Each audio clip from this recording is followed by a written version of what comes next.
Ẹ kú dédé àsìkò yín gbogbo ibi tí ẹ ti ń gbọ́ mi lé lóko tàbí lẹ́yìn òde. Ẹ jẹ́ kí a gbàdúrà. Bàbá wa àti Ọlọ́run wa, a dúpẹ́ fún àánú àti oore ọ̀fẹ́ tí a rí gbà, fún ojú rere àti àánú yín lórí ayé wa, fún gbogbo àwọn ẹtì tí ẹ̀yin Olúwa ti mú kúrò nínú ayé wa, nítorí kò sí ẹtì lọ́dọ̀ ẹ̀yin Ọlọ́run. Ohun gbogbo ní ṣíṣe lọ́dọ̀ yín, ògo ni fún orúkọ mímọ́ yín. A sì gbàdúrà pé gbogbo ohun tó tún wà nínú ayé wa bí ẹtì, Olúwa bá mú kúrò lórúkọ Jésù. Àti pé ọ̀rọ̀ náà tí a gbọ́ lónìí kó ṣe ọkàn àti ara wa ní rere, kó má ṣe lòdì sí wa ní ọjọ́ ìdájọ́. Sí àgbàdúrà orúkọ Jésù Olúwa wa. Àmín, àmín ní orúkọ Jésù. Ìwé ọ̀run ṣíṣí tí a ti ọwọ́ olùṣọ́ àgùntàn Enoch Adeboye kọ, ní ọjọ́ ẹtì ọjọ́ 23 oṣù kẹfà. Àkòrí tí a gbé yẹ̀wò sọ pé wà nìkan pẹ̀lú Ọlọ́run. Wà nìkan pẹ̀lú Ọlọ́run. A ó mú àkọ́sórí wa nínú ìwé Lúùkù orí 4 ẹsẹ̀ 42. Nígbà tí ilẹ̀ sì mọ́, ó dìde lọ sí ibi jù. Ìjọ ènìyàn sì ń wá káàkiri. Wọ́n sì tọ̀ ọ́ wá. Wọ́n sì dá a dúró nítorí kí ó má bàa lọ kúrò lọ́dọ̀ wọn. Nígbà tí àwọn ọmọ bíbélì kíkà wá nínú ìwé orin Dáfídì orí 84 ẹsẹ̀ 1 dé 12. Ìwé orin Dáfídì orí 84 ẹsẹ̀ 1 dé 12 tí ó kà báyìí. Àgọ́ rẹ̀ wọ́n ní ti lẹ́wà tó, Olúwa àwọn ọmọ ogun. Ọkàn mi fà á ní tòótọ́. Ó tilẹ̀ pa òǹgbẹ fún ìgbàlà Olúwa. Àyà mi àti ara mi kígbe sí Ọlọ́run alààyè ní tòótọ́. Ológbò ṣẹ̀rẹ̀rí ilẹ̀ o, àti alápáǹdẹ̀dẹ̀ tẹ́ ìtẹ́ fún ara rẹ̀, níbi tí yóò gbé pa ọmọ rẹ̀ mọ́ sí, àní ní pẹpẹ rẹ̀ wọ́n ni. Olúwa àwọn ọmọ ogun, ọba mi àti Ọlọ́run mi. Ìbùkún ni fún àwọn tí ń gbé inú ilé rẹ̀, wọn ò máa yìn ọ́ síbẹ̀. Ìbùkún ni fún ènìyàn náà, ipa ẹni tí ó wà nínú rẹ̀, ní ọkàn ẹni tí ọ̀nà rẹ̀ wà. Àwọn tí ń la àfonúfojì omijé lọ, wọ́n sọ ọ́ di kànga. Àkọ́rọ̀ òjò sì fi ìbùkún bò ó. Wọ́n ń lọ láti ipá dé ipá. Ní Síónì ni àwọn ń yọ̀ níwájú Ọlọ́run.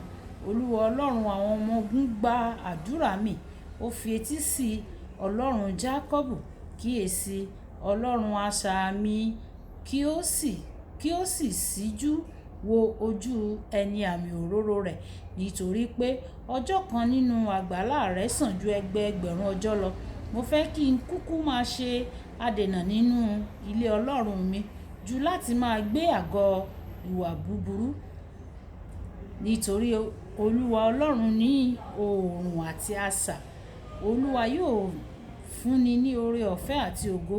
Kò sí ohun rere tí yóò fà sẹ́yìn lọ́wọ́ àwọn tí ń rìn déédéé. Olúwa àwọn ọmọ ogun, ìbùkún ni fún Olúwa rẹ̀ náà tí ó gbẹ́kẹ̀lé ọ. Ìbùkún ni fún Olúwa rẹ̀ náà tí ó gbẹ́kẹ̀lé ọ. Kí Olúwa kó bùkún kíkà àti gbígbọ́ ọ̀rọ̀ rẹ̀. Wọ̀nyẹ jẹ́ tí bẹ̀rẹ̀ jẹ́ láti gbọ́ ohun tí olùṣọ́ àgùntàn Enoch Adeboye ní fún wa ní èní ọjọ́ ẹtì. Àwọn ìrírí tó ga jùlọ tí ènìyàn lè ní láyé máa ń wá láti ibi àwọn ìkọ̀kọ̀ tí ènìyàn bá lò pẹ̀lú Ọlọ́run. Tí ènìyàn bá lò pẹ̀lú Ọlọ́run nìkan. Àwọn ìgbà wọ̀nyí ni a máa ń mọ àyànmọ́. Tí a bá wo inú Bíbélì tí a sì ṣe ìwádìí àwọn tó ń ṣe ohun ńlá fún Ọlọ́run, ẹ ó rí i pé gbogbo wọn ni wọ́n ní àkókò tó péye pẹ̀lú Ọlọ́run nìkan. Nínú ìwé Ẹ́kísódù orí 24 ẹsẹ̀ 18. Mósè ti wà lórí òkè fún 40 ọ̀sán àti 40 òru tó wà nìkan pẹ̀lú Ọlọ́run. Kò yanilẹ́nu pé òun nìkan ni ẹni tí ó rí Ọlọ́run rí o. Lẹ́yìn tó rí àkọ̀yìn sí Ọlọ́run nínú Ẹ́kísódù orí 23 ẹsẹ̀ 23, Bíbélì sọ pé ògo tó tàn lójú rẹ̀ pọ̀ débi pé àwọn ènìyàn kò lè wo ojú rẹ̀. Ohun tó máa ń ṣẹlẹ̀ nìyí tí ènìyàn bá wà pẹ̀lú Ọlọ́run nìkan. Ògo rẹ̀ yóò mọ́lẹ̀, yóò sì hàn sí gbogbo àwọn tó yí ọ ká. Lọ́pọ̀ ìgbà tí Bíbélì bá ń sọ̀rọ̀ nípa Èlíjà, orí òkè ló máa ń wà. Ènìyàn máa ń lọ sí orí òkè láti kúrò níbi tí àwọn ènìyàn wà, láti wà nìkan pẹ̀lú Ọlọ́run. Kí ni àbáyọrí ìfarakínra Èlíjà pẹ̀lú Ọlọ́run ní ìgbà gbogbo? Ó lè pe iná sọ̀kalẹ̀ látọ̀run nígbàkúgbà tó bá fẹ́. Òun náà tún ni wòlíì àkọ́kọ́ láti jí òkú dìde.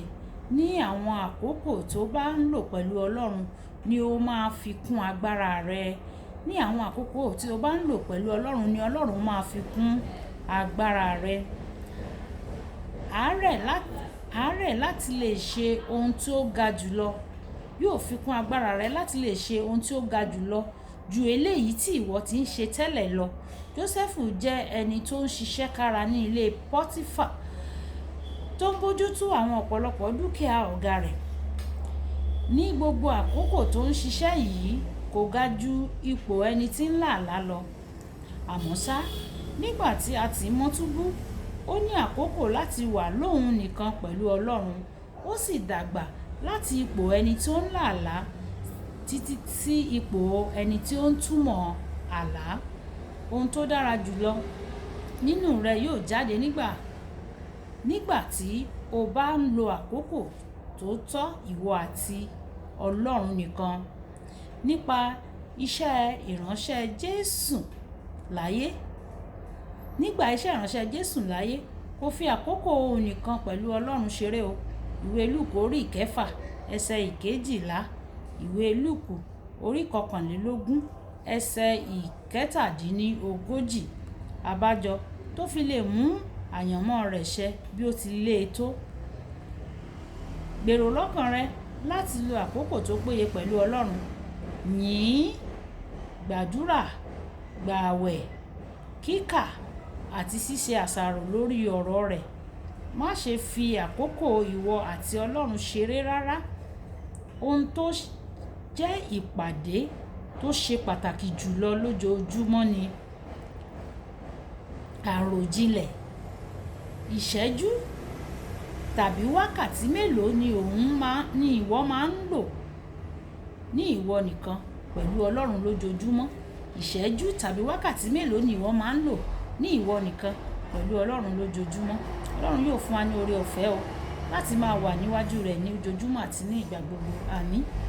Kì í dùn púpọ̀ sókí lọ́bẹ̀ oge. Olúwàbùkọ́lá aya kú tí ẹ mọ̀ sí ìyá ẹ̀yìn rere. Aya ẹ̀yìn rere àti ọ̀rẹ́ ẹ̀yìn rere ló ka ọ̀rọ̀ sí tèmi nígbà tí a máa pàdé lọ́la. Ìpàdé wa bí oyin. Ó dàbọ̀.